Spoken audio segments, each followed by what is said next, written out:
Shalom, shalom. This is Brother Kodash coming at you with a quick lesson. But before I get into it, I want to give an honor to my praise above and the last gospel, fully strong, saying how the lion, like how you know, by side, I said Kodash, Mark. Double honors to the elders, apostles of Great Millstone who rule well and teach well. I want to give another double honors to my elder as well, of the Lions Den Camp. Right here, one by Allah. Peace and blessings to all the men, women, and children that believe in security, truth, around the four corners of the earth. Right. The title of this is going to be No Heathen Escape from Judgment. Because starting off in Sirach, Leviticus chapter 10, verse 8, it says, because of unrighteous dealings, injuries, and riches got by deceit, the kingdom is translated from one people to another. Also, the wealth of the wicked, Esau, Edom, is going to be diminished because they rape, murder, and conquer lands by violence, and ultimately heap up treasures for these last days. And the kingdom is ultimately going to be translated into the hands of the Israelites, which is the Lord's chosen people. Deuteronomy 4 and 6. So he have chosen us above all nations upon the face of the earth, holy, set apart, giving us his laws, statutes, and commandments, which separate us. As for the heathen, they don't know them. Paraphrasing. All right. So let's jump down to Isaiah, the book of Isaiah. We're going to start at the 14th chapter. Verse 1, it says, for the Lord will have mercy on Jacob and will yet choose Israel and set them in their own land. Because we have been brought to America on cargo slave ships now. So the Lord is going to set us in our own land, right? And the strangers shall be drawn with them, and they shall cling to the house of Jacob. And the people shall take them and bring them to their place. And the house of Israel shall possess them in the land of the Lord for servants and handmaids.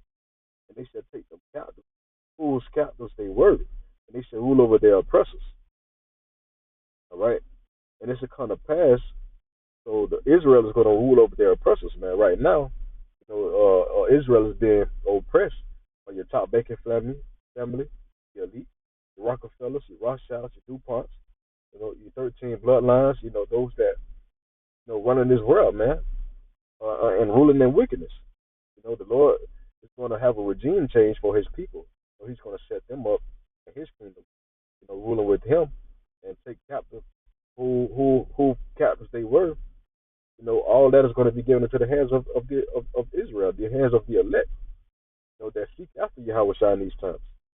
All right, so verse 3, it says, and it shall come to pass in the day that the Lord shall give thee rest from thy sorrow and from thy fear and from the hard bondage wherein thou was made to serve, that thou shalt take up this proverb.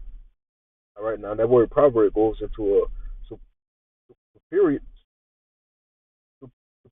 superiority, superiority in mental action, properly. All right, this goes into also the word marshal. It's a primitive root, which means to rule, to have, make, to have dominion, a governor.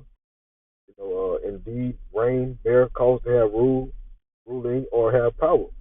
Remember, Yahweh Shah said the government should be upon his shoulders. According to Isaiah 9 and 6. So to rule, have dominion, reign, to exercise dominion is what the Israelites is going to be doing in the kingdom of the Lord, right? So when the Lord redeemed Israel from the hard bondage that they was here to serve over here in the shores of America, which was built off the blood shed and sweat and tears of the so-called Negroes, Latinos, and Native Americans, those that make up the 12 tribes of Israel, right? That thou shalt take up this proverb against the king of Babylon, which America is Babylon today, and they're going to say, how have the oppressor ceased? The oppressor being Esau, how have the oppressor ceased? And the golden city ceased. All right, the gold. What make this place golden is the exactness of gold and their boisterous, raging behavior. America is known for boasting in its riches, but yet all these other different nations, which are fed up with America, turning their backs on America by stopping trades and deals with this place, starting to form, and yet have already their own NATO and currency, leaving America to go digital, having the only form of currency left, which will be the mark of the beast. When they draw into their SDR, they draw baskets, referring to that chip. radio frequency identification. They're gonna track every transaction. No man may buy or sell, according to Revelation 13 and 16, except he that got that chip or she that got that chip that bowed down to the new system, the new world order agenda relating to that chip. You know, um, uh, uh, so that's what's going to be according to prophecy. You know, which is why the devil's going to come down with great wrath upon our people, according to Revelation 12 and 12. You know, but yeah, America is proud. You know, still trying to make war. Have missile. They have a weak missile defense system. And World War III is on the brink of America, which should be the ushering of Yahweh Shah kingdom. You know, because once this place is destroyed, eradicated, this generation. You know, because the earth will battle forever. But once Yahweh Shah send that judgment upon this place, um, um, the Lord is going to take down this kingdom with burning a fuel of fire and deliver those who have been set up for salvation, predestinated, change their vile bodies to be immortal bodies, having the laws written in their inward parts, and ruling in the kingdom as governors, law enforcers, kings, and priests, all of Yahweh Shai, at the Father's will. You know, so let's grab Matthew the 19th chapter, verse 48.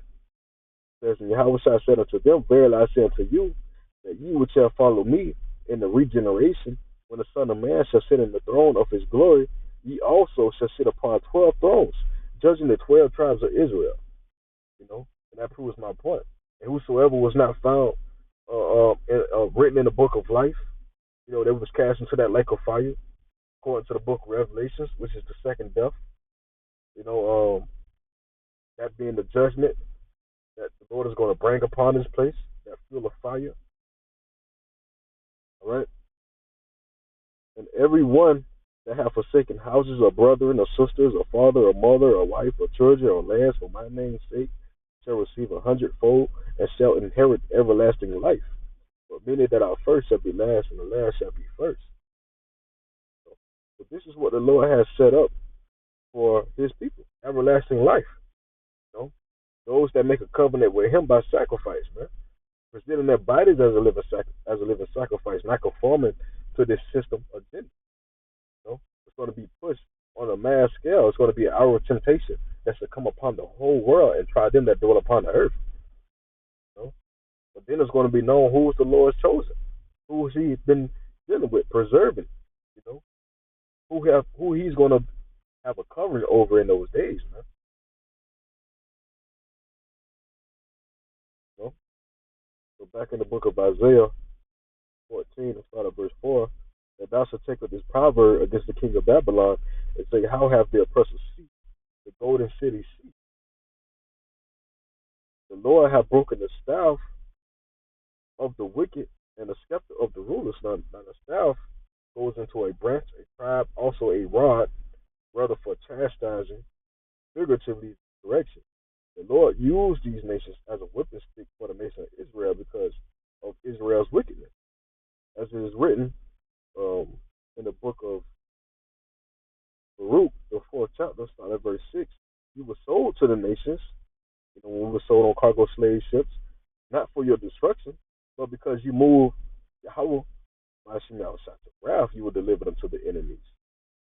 For ye provoke him that made you by sacrificing unto devils, and not to Yahweh Hashem Yahushua. You know, you see? But as it is written, Esau is the end of the world, which world means age, you know, in the book of Second Ezra, and Jacob is the end of it that followeth. All right? So let's skip on down to verse 21 and see what it says. It says, so be of good cheer, O my children, cry unto the Lord, and he shall deliver you from the power and hand of the enemies. For my hope is in the everlasting, that he will save you. And joy has come unto me from the Holy One, because of the mercy which shall come unto you from the everlasting, our Savior. You know, Yahweh Bashim Yahushua. Therefore I sent you out with mourning and weeping, but Yahweh Bashim Yahushua will give you to me again with joy and gladness forever.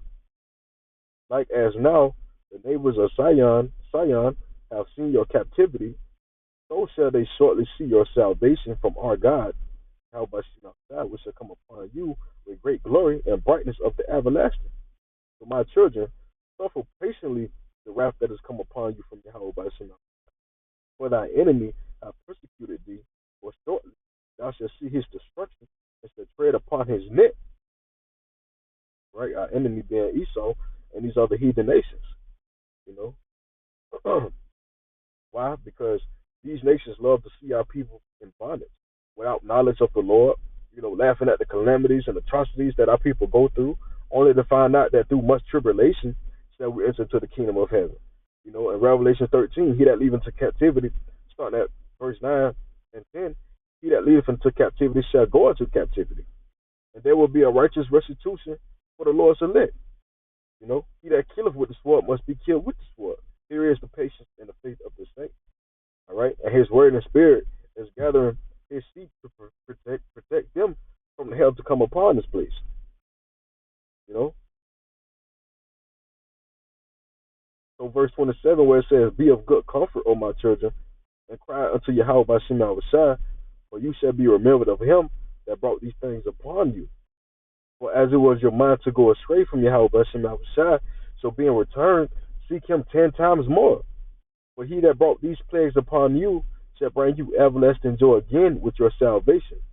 Take a good heart, O Jerusalem, for he that gave thee that name will comfort thee." Because Jerusalem was a people before it was a place, right? "And miserable are they that afflicted thee, and rejoice at thy fall. Miserable are the cities which thy churches serve. Miserable is she that received thy sons." America. "For as she rejoiced at thy ruin, and was glad of thy fall, so shall she be grieved for her own desolation. I will take away the rejoicing of her great multitude, and her pride shall be turned into mourning. For fire shall come upon her from the everlasting, long to endure, and shall be inhabited of devils for a great time. O Jerusalem, look about thee toward the east, and behold the joy that cometh unto thee from Yahweh by Shem outside. Though thy sons come whom thou sendest away, they come gathered together from the east to the west by the word of the Holy One, rejoicing in the glory of Yahweh by Shem Shai." Which is all self-explanatory, man. Verse 37, the word is gathering the Lord's elect. 36, from the east to the west, from the four corners of this earth. And America is going to be burnt up, man, with fire, man, and brimstone. It's going to rain upon this place. The more America, because America's sins has reached up unto heaven, and the Lord have remembered them. And if you have trust in the Lord, none of these plagues shall come nigh thee, according to Psalms 91. He that dwelleth in the secret place of the Most High, see also, because there are some elect women out here as well. But the Lord is looking for His elect. He is on the ship to the lost sheep of the house of Israel to redeem them. That's who He's coming to deliver. That's who He's coming to set up His kingdom with. All right. So Yahweh desires great us to this purpose for the next time on 6 months.